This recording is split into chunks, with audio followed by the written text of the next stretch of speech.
Hi there, I'm Elizabeth with Ellie's Handcrafted Jewelry, and welcome back to my channel where I share tips, tricks, and tutorials for those looking to learn the art of wire wrapping and wire weaving. And today I'm going to be delving back into some scrap wire so we can create this spiderweb ring. Somebody also suggested that it could be a dream catcher, so very clever, and I'm really excited to show you guys how to do this. You're going to need some hammers and a bench block so you can get your aggressions out, and of course there'll be a little bit of the lace weaving. It's a really fun project and it's great for the season up ahead, and I'm really excited to share with you guys how to create this ring.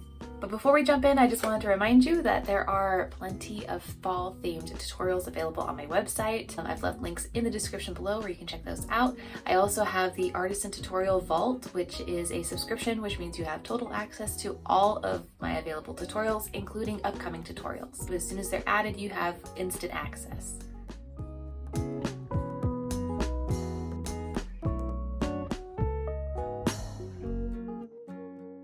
All right, for tools and materials, you're going to need 16 gauge round wire. This is about 5 inches worth. I know it's a long piece of scrap wire, but you can get away with 4 inches if you have only that. You'll also need a piece of scrap weaving wire. So this is 28 gauge weaving wire. It's probably about 10 inches worth.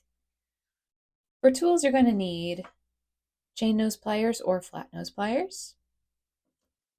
It's going to need round nose pliers and flush cutters.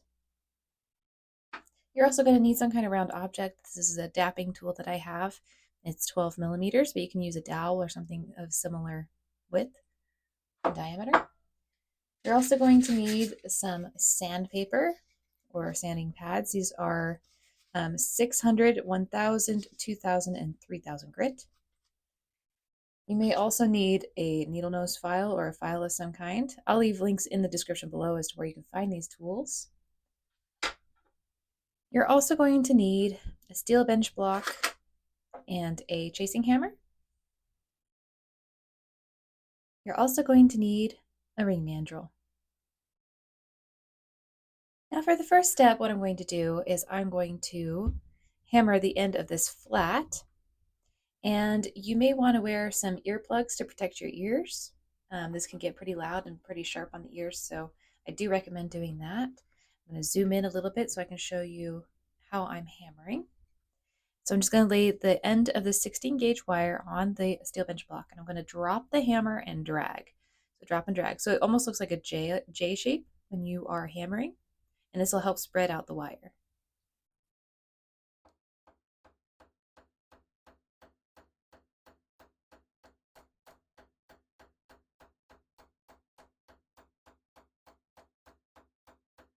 You're not adding a ton of weight to the hammer, you're just dropping the hammer.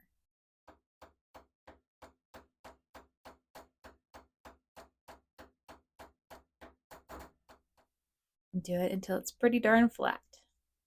Then move that out of the way. Now I'm going to grab my little file, and I'm going to file the ends here, make it nice and round.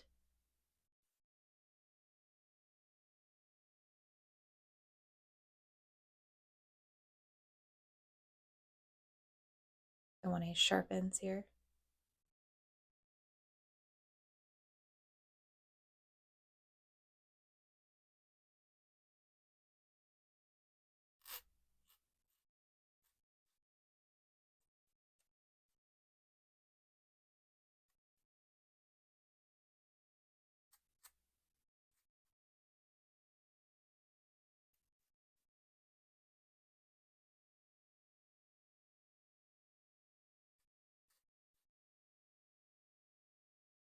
So get it nice and round here on the top.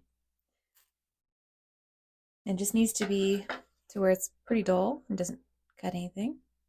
Now I'm going to grab my round nose pliers and I'm going to create a swirl with this end. So placing it in there and curving. Applying pressure with my left hand more so, just to help it get around.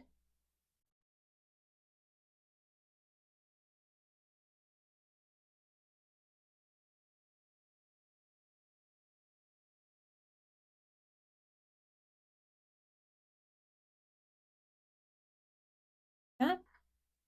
Now I'm going to grab my steel bench block again. And this is where you need to be a little bit more precise, and you can simply do that. And we're going to hammer this just on the outside edge to add a little dimension. So just make sure you don't hit that inner part. So you can actually bring the hammer pretty close to the piece, so that way you have a little bit more control. Make sure you're holding it by the bald end of the hammer as you let it drop.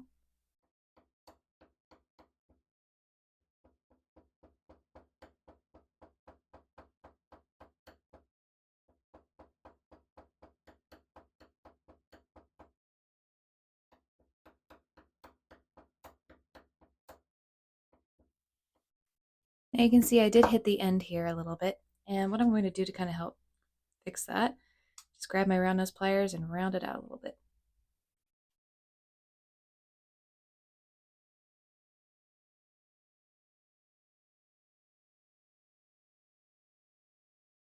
And we're going to be sanding all of this as well, so if there's any nicks in the wire, that's okay, we'll get that sanded out. Now what I'm going to do is I'm grabbing my round object here, so you can use a dowel or something similar in diameter, and I'm just going to curve this around. Press this curve in a little bit more.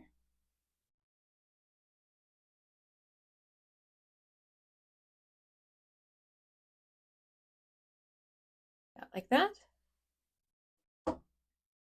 Now from there, I'm going to grab my ring mandrel, and I'm going to do a size 6. If you are doing larger sizes, you probably will need more wire. But even if I went to like a 6.5, I have plenty of wire here to work with.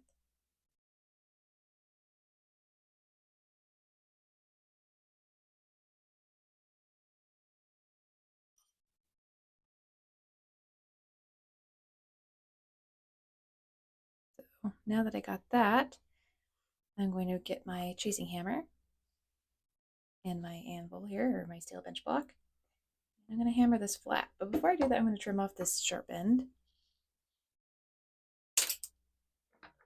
Now I'm going to lay it down like so, and then I'm going to hammer this flat.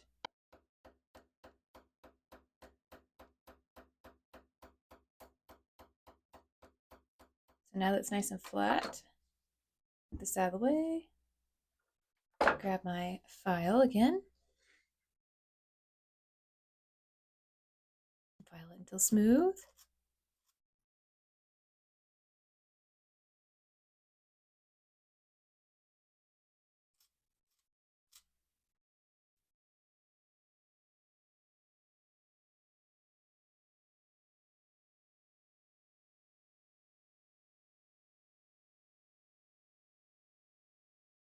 Now once it's filed, curve this towards the inside of the ring.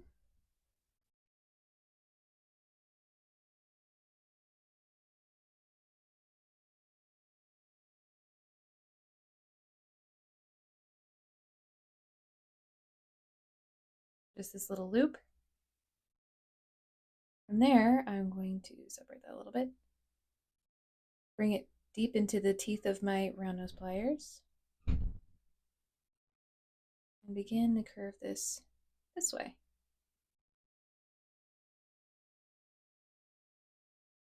Now this sticks out a little bit.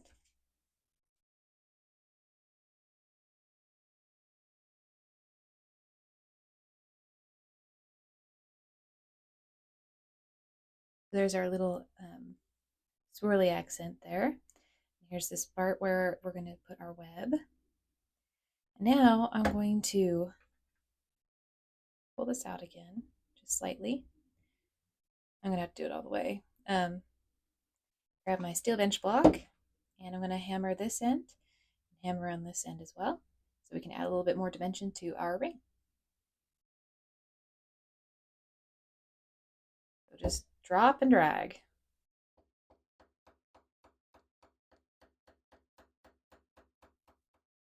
There's some dimension there. Do the same on the other side.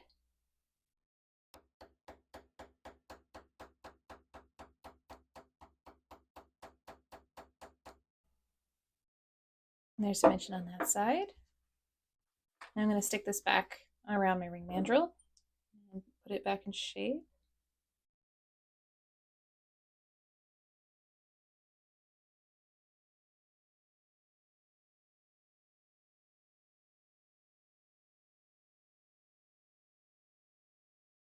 Now at this point, if you would like, you can hammer this slightly just to add a little bit more curvature. So you're holding one end of the swirl and then hammering.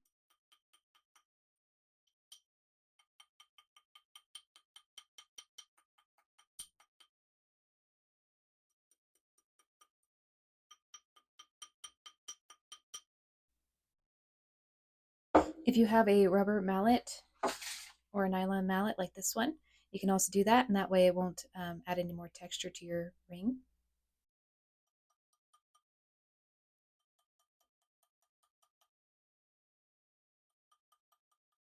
So here's the ring so far.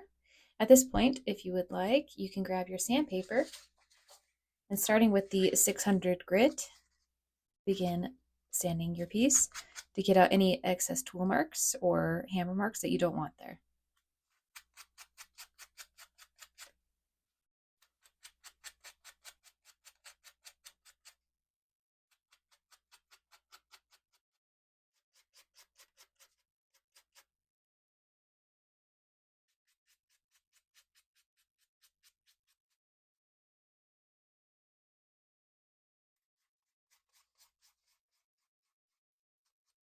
Now once we finished sanding, this is kind of how it would look. It's very shiny and very cleaned up. And now we can move on to the weaving part. Now here's my scrap weaving wire, and what I'm going to do is I'm going to begin by feeding it onto the base of the ring. Actually, I'm going to scoot this over a little bit. I'm going to wrap it around a couple times, at least 3 times. Now I'm going to bring it over here a little bit. And we're going to wrap around the swirl once, up and then over a couple times. And that'll hold that loop closed so it won't be opening.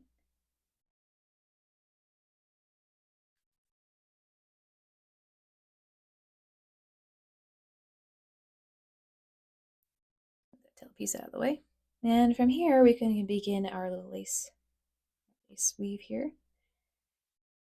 Now this is just the version that I'm doing, but we're going to just create a little loop like so. Bring this up through the loop in the ring shank, then around and back over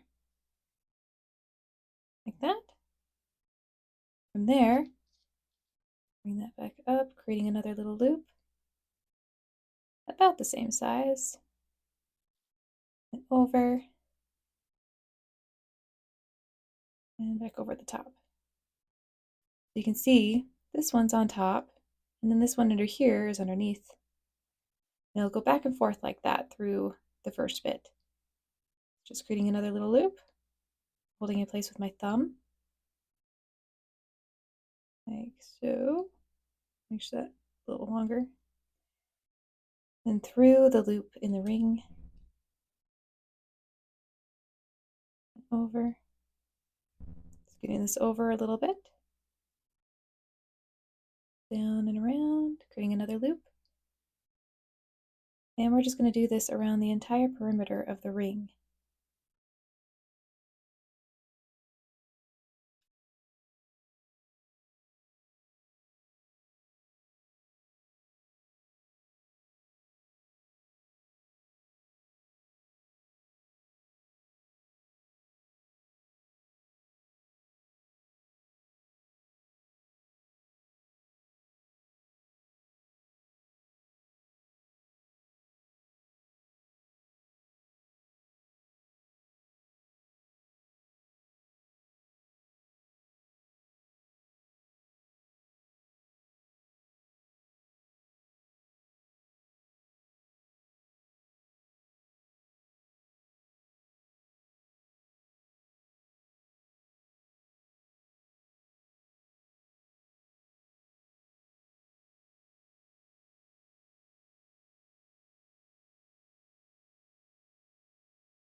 Now as we get to this point, I'm just going to wrap around here, finish off this little loop,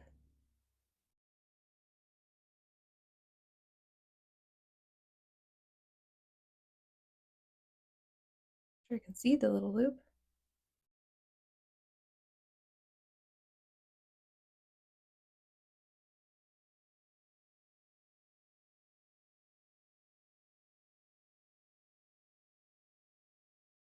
Right? And now I'm going to start going through these other loops, my weaving wire. So going through the initial loop,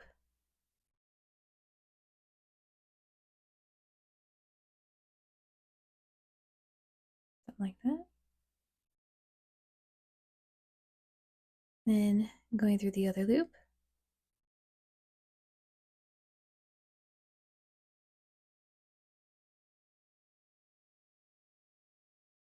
pulling slightly, create the curve, and then pushing this down a little bit, curving this over just a tad so we can go into the next loop.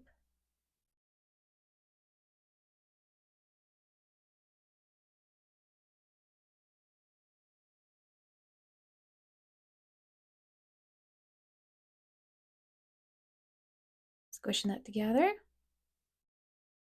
then to the next one. Bring this back up, and then through the next loop. Not through that loop though.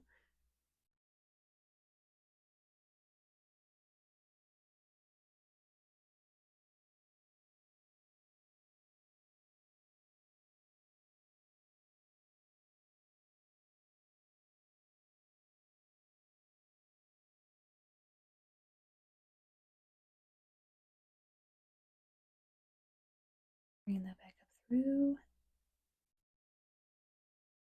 we're just going to keep going around and around until we make the center.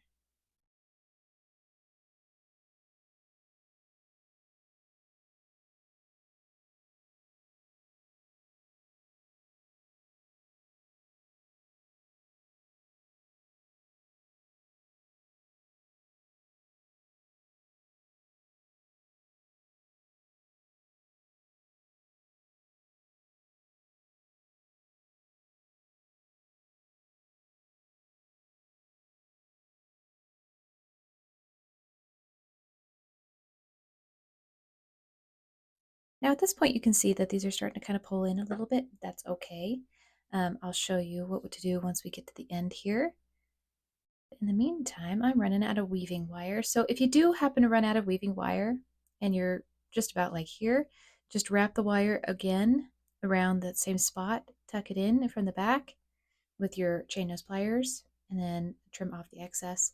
And then just start again. So adding more weaving wire, starting either where you left off, and just continue weaving around.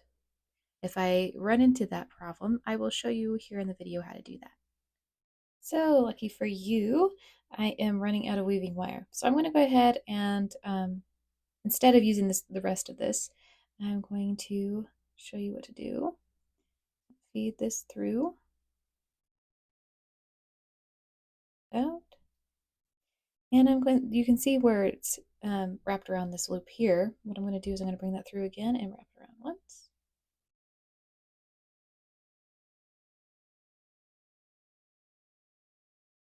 Ooh.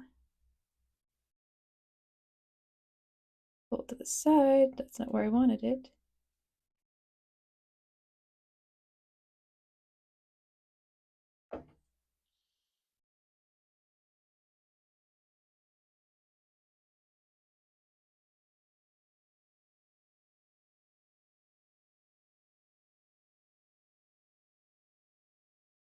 There. So you can see I wrapped one more time around there. I'm going to trim it off with my flush cutters. Right up as close as I can. Now I'm going to grab my chain nose pliers because they got a little bit of a finer nose on them and tuck that in.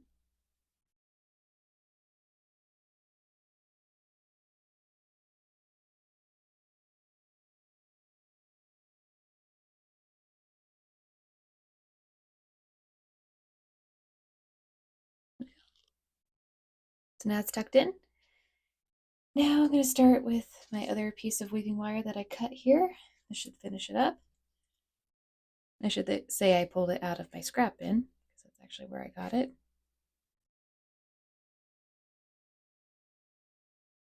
Feed it through. I'm going to take this little tail end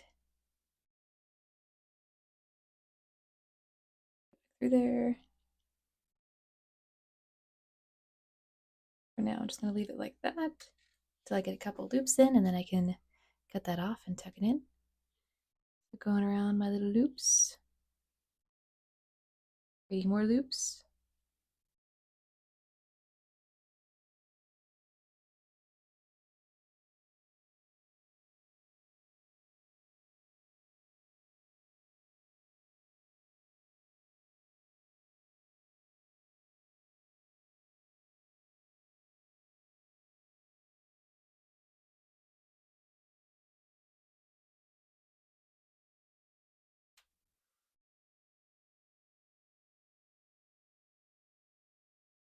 Just like that. Now I'm going to cut this off and tuck this in as well. But before I do that, I'm going to send this to the back.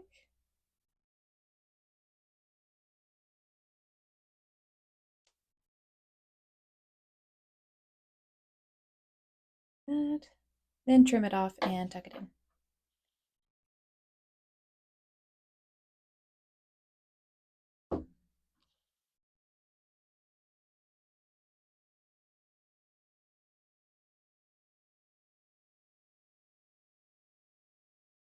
And now I'm just going to continue going in my round. Now, as you're going and you notice that the loops are getting harder and harder to see, just use your round nose pliers and stick them in there. Just pull them in towards the center, and they'll kind of help pull them in a little bit and make it easier for you to see them.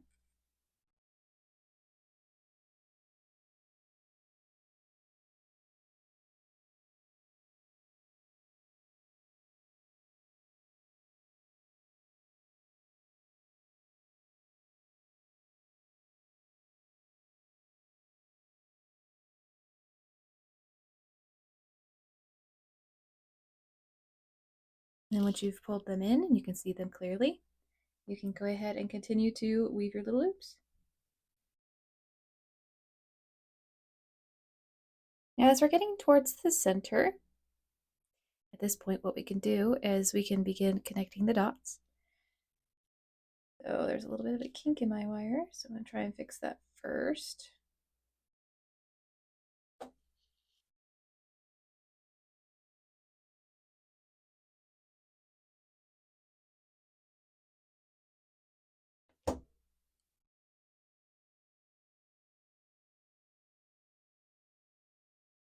Now I'm just going to crisscross it. So go over to one side.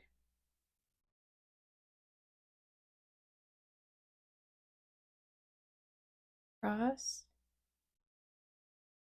Begin to pull tight a little bit. Then bring up through one of the loops.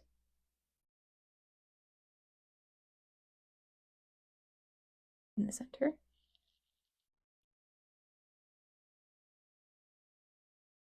Then bring it across to the other side. For one of those loops.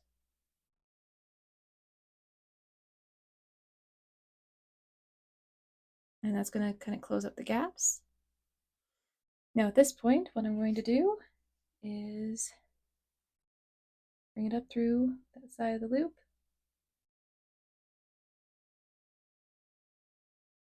Making sure my wire doesn't kink on me.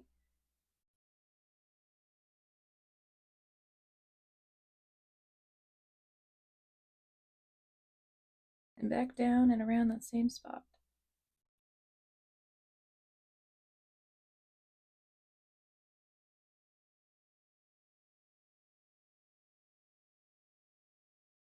Just like that. And I'm going to grab my chain nose pliers, turn that off, and tuck that in just like we did when we added wire in.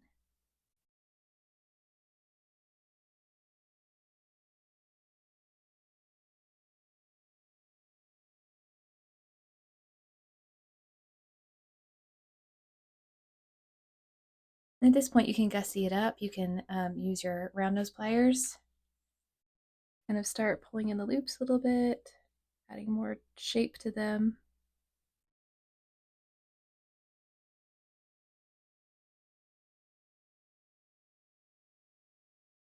But here is the finished ring. I hope that you guys enjoyed this video. If you have any questions at all, go ahead and leave them in the comment section below as I try to get to them as quickly as I can. And just a reminder about the Artisan Tutorial Vault and all of the fall-themed tutorials. I've left links in the description below where you can find that. I'm also trying to keep my blogs all up to date. So if you like these videos but you need a step-by-step guide, I have those available in my blog. And just a reminder about the Learn to Weave newsletter. If you want to be updated via email and you want to respond via email, you can certainly do that through this newsletter. And until next time, happy weaving.